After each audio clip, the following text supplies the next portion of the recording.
Hello, and welcome to Michigan and Other Mayhem, the show about Michigan, murder, mysteries, histories, and other mayhem from around the world. Your hosts are Allie and Jen. Okay, Jen, let's do this thing. Hello, hello, hello, hello. Allie. Jen.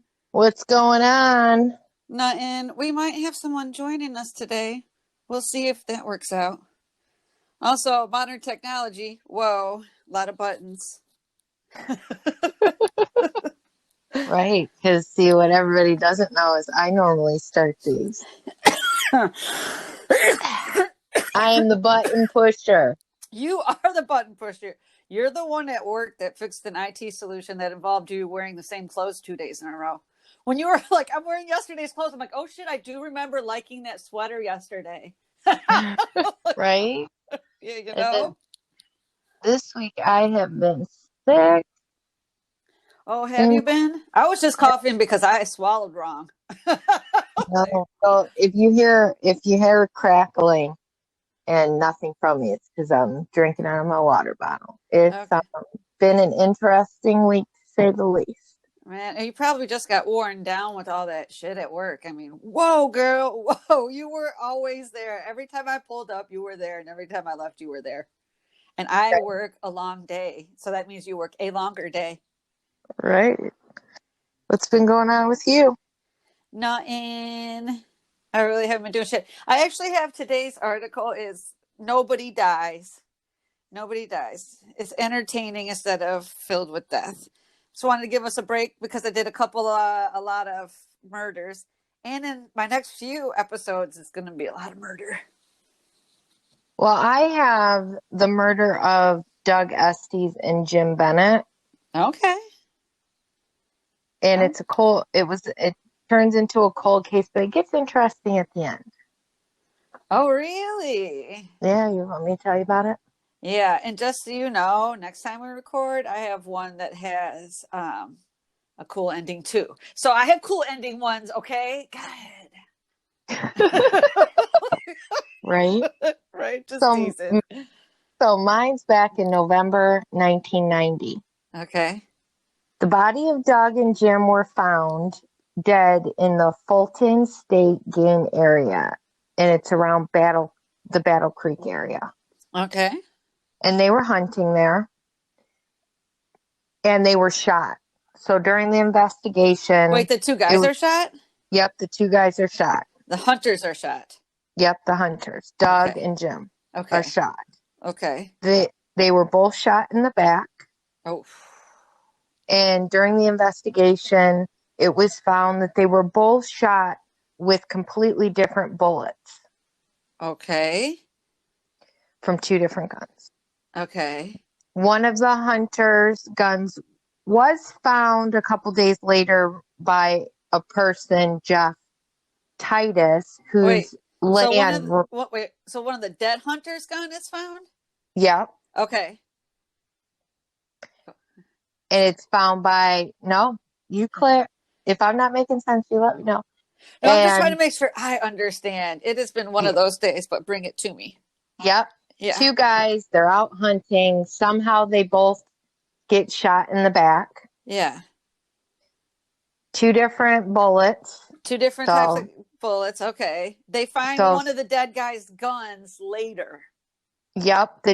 One of the people, one of the neighbors to that gaming area, their property runs into the gaming area. Okay. And it's that guy, Jim Titus, that finds the gun.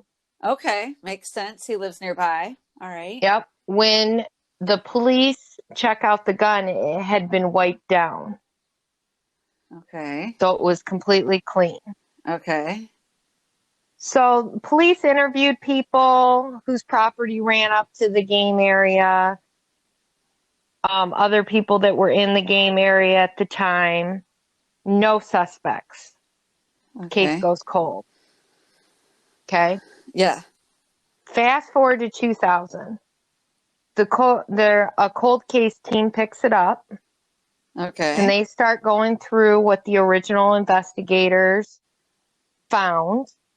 And they completely disagreed with the original investigators, and they believed that Jeff Titus, the guy who found the gun, Okay. murdered the two people. Really? Okay. So okay. Both sets. So we have two sets of investigators. They completely disagree with each other. Yeah. Okay. So Jeff was actually cleared of the murder because he was about 27 miles away and he was hunting. Okay. So they believed in, whatever within their investigation that Jeff couldn't have done it.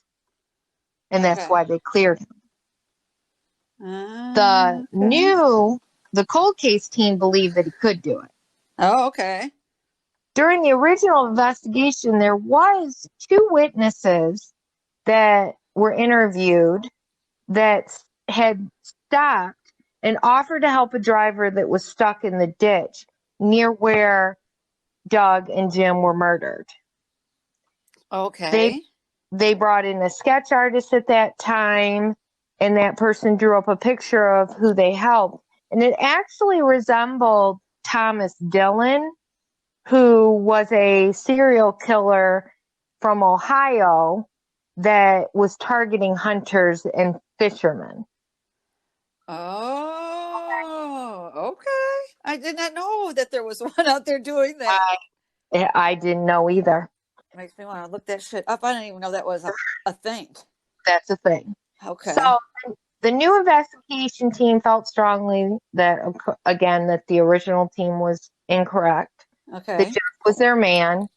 They spoke to Jeff's coworkers who, didn't seem to like Jeff. Jeff wasn't a well-liked man, I don't believe. Okay. And the coworkers said that Jeff would tell them how he hated having hunters on his land because, it backs up. There's not like a fence. Yeah, These people can walk right into, the neighboring land. Yeah, they cut like right across his shit, not even realizing that it's somebody's property and you're not on the, general property. Yeah, and that, again, that he wasn't too far away, that he could have done it. And for some reason, when I was looking this up, the two witnesses that the sketch artist drew, who they helped on the side of the road, for some reason couldn't be questioned again. I'm not sure if they were deceased or there's a law. Okay. Where you're like they're deceased or we can't find them or, Yeah, or there's some law that, after so many years. Yeah, because hasn't it been a while? Yeah, it was in the 90s, and now we're reinvestigating in the 2000s. Yeah. Yeah, so many things could happen. So, all right, they think Jeff's their man. They're gonna arrest him. They arrest him. Okay. They charge him with the murders. He goes to trial. This is where the interesting stuff starts to happen. Talk to me. Interesting, during his trial, Jeff's lawyer didn't call the previous investigators whose testimony would be in the favor of Jeff. Okay. Yeah. Because they investigated and believed that he didn't do it and he couldn't do it. The lawyer didn't cross-examine the people that the prosecution put on the stand. Okay. Like, this lawyer asked very little questions. Like, as I'm reading through stuff, I'm like, this guy just thinks he's guilty. You think the lawyer is showing that his client is guilty? Right. Like, why are you not calling these people that could help him? Why are you not asking questions? Okay. Why would you do nothing? Right. Because that's what it seems like he did. Okay. And the prosecution really didn't have anything. No proof that he was there. Yeah, he found the gun on the property, but where's the other gun? Well, not to mention, finding a gun doesn't mean you killed somebody. It means you have a gun. Right. Yeah. Prosecution had nothing. Now we're in 2002. Jeff was convicted and sentenced to life in prison. What? Yep. So we got nothing. Jeff sentenced and convicted. He sentenced to life, and Jeff still stands by the fact that he's innocent. Okay. Okay. Yeah. So then Jeff's wife divorces him because now, he's spending life in prison. I guess you don't want to be married to somebody, maybe. Okay. Live her life. What gets even more interesting, so we know now, like, the lawyer did nothing. Right. Didn't do anything to help him to prove his innocence whatsoever. Well, before the trial, the lawyer had actually hired a private investigator to gather things and prepare for this trial. Okay.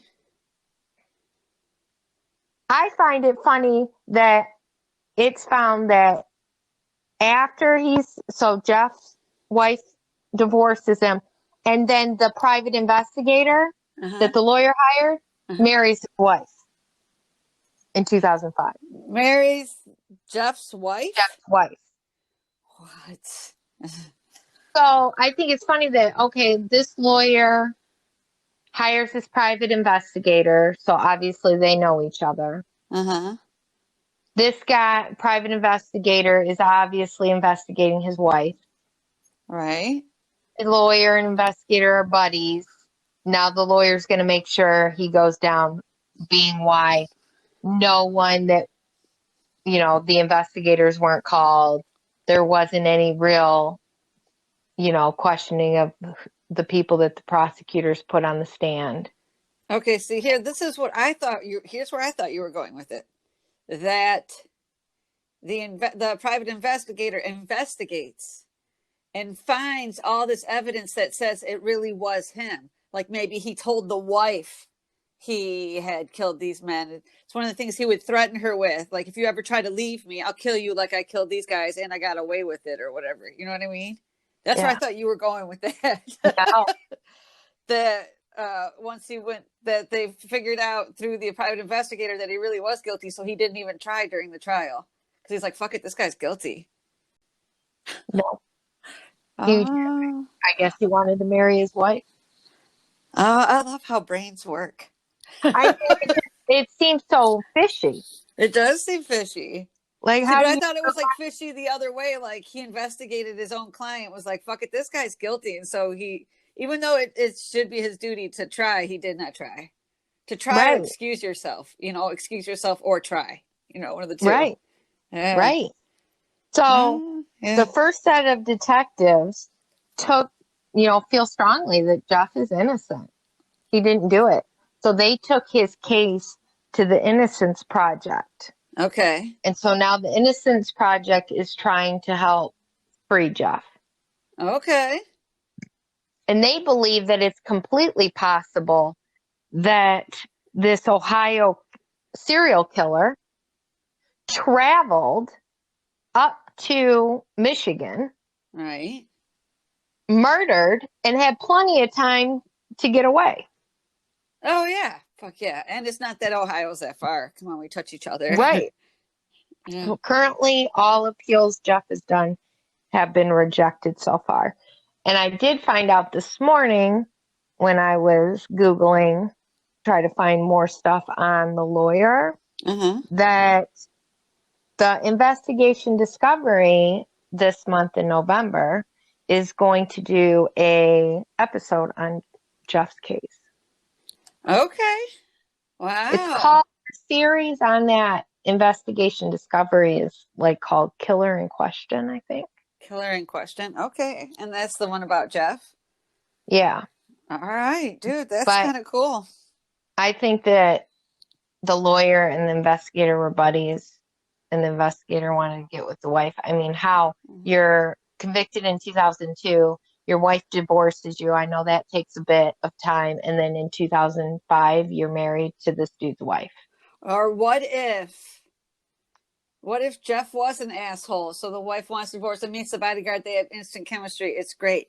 The lawyer is paid off by the actual killer to not do a good job and let Jeff stay in jail. He's like, look, I'll give you an ass load of fucking money if you do a terrible job So that way he gets convicted for my crime and nobody ever looks for me.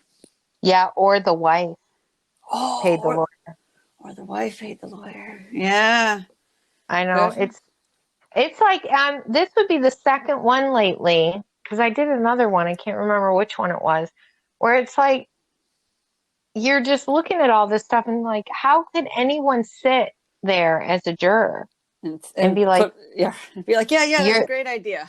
Life in prison. You got nothing, but I'm going to send you to prison. I just don't get it. Right. Like, you got nothing on this guy. Right. I've got good news.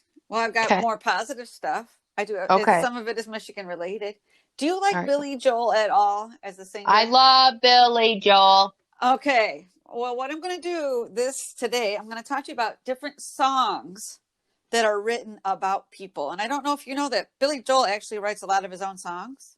Yeah. Okay.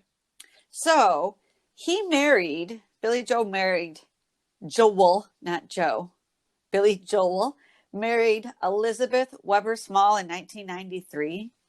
Okay, so he had signed some really bad recording deals before he met her. And by really bad, I mean like he was broke as fuck. It didn't matter like how well the songs did. Just what he just did some really bad stuff.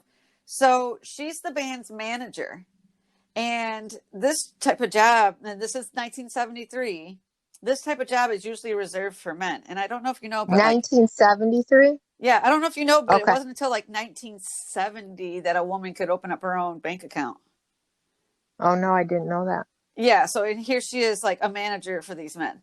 So this is unusual. Well, she helped him negotiate contracts, and she was a tough negotiator. Like Elizabeth was known for being tough as fuck. Well, Billy releases the song "She's Always a Woman." You know that song, "She's Always a Woman to Me." Mm-hmm. Okay, so he releases it in 1977, and the song talks about other people seeing like her toughness and her aggressiveness when she negotiates as masculine. But to him, he sees that behavior just like enhancing her femininity, and that what other people thinks as flaws, he embraces. He's basically saying in the song, like, no matter what, you're always a woman to me, even though she's like tough as fuck. Well, Billy Joel said that Elizabeth was also the inspiration for his song "She's Got Away," which is not as popular, but still a good song. And for the waitress character in the song "Piano Man." I love that song. Mm-hmm. I love that song. Yeah. So the single line about the waitress and Piano Man is, and the waitress is practicing politics as the businessman slowly gets stoned. And I guess that is actually something she would do. And I just want to say, as a side note, when they first met, like Billy Joel and Elizabeth was married to Billy Joel's drummer, John Small. So she was married to his drummer, to his bandmate. Yeah. And I guess that Billy felt so bad about the affair that he was having with Elizabeth that he tried to kill himself by drinking furniture polish. I just thought, how weak is that? What the fuck? Like, I'm always horrified that your stomach is going to get tore up and then you're going to have to eat with the tube for the rest of your life. Right. So Billy was saved when John finds him and drives him to the hospital. So he's having sex with John's wife, tries to kill himself about it. John finds him and saves his life. I would feel like a real big dick. Oh yeah, wouldn't you? Oh God. The song "She's Always a Woman" is beautiful, but the couple did divorce 9 years after marrying in 1982. Now, Billy Joel wrote the song "Uptown Girl," which peaked at number 3 on the Billboard Hot 100 song "Uptown Girl." Mm-hmm. No. That's good. Okay, so that was in 1983. And Billy's only number one song, it's his only number one song in the United Kingdom during his career. And it is the second biggest song in the United Kingdom in the UK in 1983. The first song was "Karma, Karma, Karma, Karma, Karma, Chameleon" by Culture Club. Yeah, okay. So Uptown Girl is about a working class man trying to woo a woman that he considers upper class, right? So during this interview with shock jock Howard Stern, Billy Joel reveals that he was inspired first by his girlfriend Elle, McPherson. Do you remember her? She was a supermodel back in the day. Yeah. And then he concluded writing the song about his next girlfriend, which was supermodel Christy Brinkley. So I was thinking, I was like, wait a minute, you were married to your wife until 82, and by 83 you had 2 different supermodel girlfriends. I don't feel like you were really suffering after the marriage. Right. So I was like, I just wrote the bottom, like, a couple things I want to point out. One, Billy wasn't a working class man when he wrote the song, because Uptown Girl is his 9th studio album. And 2, he was dating Elle Macpherson when she was like 18 or 19. At the time he was like 33, 34 and married.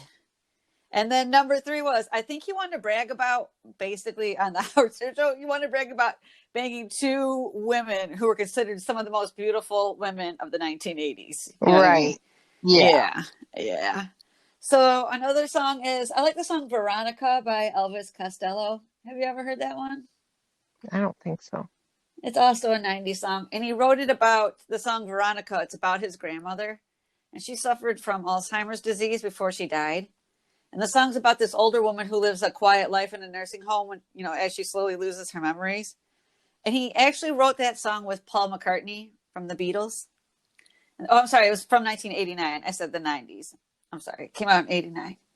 And it is like such a bit, it's like the lyrics are bittersweet, but the song is like an upbeat bop. It is so hard for my brain to like put the 2 together. You know what I mean?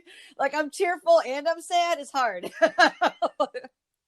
And then there's the song Dude Looks Like a Lady. Oh, yeah. Have you ever heard about this one? Okay, yeah. So Steven Tyler, he's the lead singer of Aerosmith. He said he was in the bar with his co-writer of the song, Desmond Child, when the inspiration for Dude Looks Like a Lady hit. So they're at the bar, and they look and they see the back of this beautiful blonde with long hair, and they can see like black fingernail polish and thin white arms from like where they are. And they're talking to each other like, yeah, I'm going to go see if I can introduce myself to her. I'm going to go. When all of a sudden that person turns around and they see that it's not a woman, it is Vince Neil. He's the lead singer of the band Motley Crue. Mm-hmm. And he had just had really beautiful blonde hair. And the 2 guys were like, oh shit, you know, that dude looked like a lady. Like, so there's like different versions of how the story, about how the riff came to play. And Aerosmith has songs that sounded similar to Dude Looks Like a Lady. And there's one version that already had them writing a song that said Cruising for a Lady, and they just like updated the words. But Desmond Child, the guy that co-wrote it, Steven Tyler, and Aerosmith guitarist Joe Perry, they've all written books that mention the creation of Dude Looks Like a Lady. And everybody gives a slightly different account of how the song was recorded and who should get the credit for it. And one of the things that Desmond Child does is he brings up the fact that Steven Tyler and Joe Perry were known to be like hard partying, like rockers, and they did a lot of drugs, so they probably don't have the best memory. So it's like, wow, he's just like, they probably don't remember. So do you know the song In Your Eyes by Peter Gabriel? It is one of my favorite love songs. I fucking love that song. So it's actually sung by Peter Gabriel. It came out in 1986. And the inspiration for that song is Rosanna Arquette. And she's an actress that Peter Gabriel used to be in a relationship. I don't know if you ever saw, so in the 1980s, Rosanna Arquette was in this movie called Suddenly Susan. And that's the first movie that Madonna ever acted in. And Madonna just ran the 80s. And she's from Michigan. I don't know if you knew that. Mm-hmm. So Rosanna Arquette was in that movie. She was in a few other movies that probably you don't know because you're too young. Anyway, so the song In Your Eyes hits the charts for a second time in 1989 when it was played by one of the movies I love the most in this world, which is the movie Say Anything. Do you know that one? No. It has John Cusack in it. Okay, so In Your Eyes is played in this scene, a scene that the movie is actually famous for. You can hear it when John Cusack, who plays the romantic lead, his name is Lloyd Dobler in the movie, he's trying to woo back his love, Diane Court, and the song In Your Eyes was playing like the first time they made love. So Lloyd's standing outside her house holding a boombox over his head, and it's playing, In Your Eyes to her. Aw. Yeah, so such a good movie, I'm telling you. So Rosanna actually was the one to convince Peter Gabriel to let the movie use his song. And he got paid about $200,000 for the rights to that song. I didn't even think about, musicians or songwriters making money from movies like that. That's crazy. Right. All right. So I want to talk to you about the song We're an American Band. Now, do you know? Okay, that's like, we're an American band. We're coming to your town. We'll help you party down. We're an American band. Do you know that song? Yeah, I know that song. Okay, so that is sung by Grand Funk Railroad, and the original members are from Flint, Michigan. They formed in 1969, and I just want you to remember that 1969 was a great year because that's the year that Sesame Street came on the air, as well as Scooby-Doo. Oh, wow. Just saying. So they actually took their name from the Grand Trunk Western Railroad, which has a rail line that goes through Flint. So instead of Grand Trunk Western Railroad, they're Grand Funk Railroad. So they wrote the song We're an American Band about themselves. And the drummer, Don Brewer, wrote the lyrics, which included, out on the road for 40 days, last night in Little Rock, put me in a haze. Sweet, sweet Connie was doing her act. And it's like she had the whole show, and that's a natural fact. So he's actually talking about a woman named Connie Hamsey. And she was a well-known groupie that also went by the name Sweet Sweet or Sweet Connie. And what Connie claims is that, and nobody says she's lying, is she claims that she's had sex with many, many, many rock stars from the 1960s forward. Oh. Anytime they came through Little Rock, Arkansas, where she lives, that's where he said, last night in Little Rock. He talked about Sweet, Sweet Connie doing her act. Yep. Like basically, if you in any way had something to do with music and you were in Little Rock, Arkansas, Connie was your girl. Okay, so the last one I have here is the song Magic Man, and I'm going to tell you something I've done. I've been wrong for years. So I'd been told, and I believed for decades, because the internet didn't always exist. So you couldn't always check shit you were told. So I thought the song Magic Man by the band Heart, which came out in 1975, was about Charles Manson, because he was actually part of the music scene in California back in the day. And the two Wilson sisters from the band had met him, and they're the ones that wrote the song. But I'm looking up this article, like, I'm going to look it up finally, this thing that I was told decades ago. And I found out that, nope, I've been wrong this whole time. And I'm pretty sure I told other people. So now I'm spreading this information. I made fake news. Okay. Ann Wilson said it was partly about her relationship with her manager, who she was like having a relationship with. That part of the song. I'm like, can we pretend like the other part of the song was about Charles Manson? So I'm not wrong? Can we pretend that? Because you're real off there. So that I'm not fake news. So I would really appreciate that. But I should tell you, all my sources were complex.com, wikipedia.com, songfacts.com, and icepop.com. That was it. Those are all yeah, it was. I liked looking up songs about people. I always find that stuff kind of fun. I love Billy Joel. All right. I love Billy Joel too. And I'm like, dang, he was banging everybody back in the day. All right, Jen, I'll talk to you later. All right, bye. All right, bye.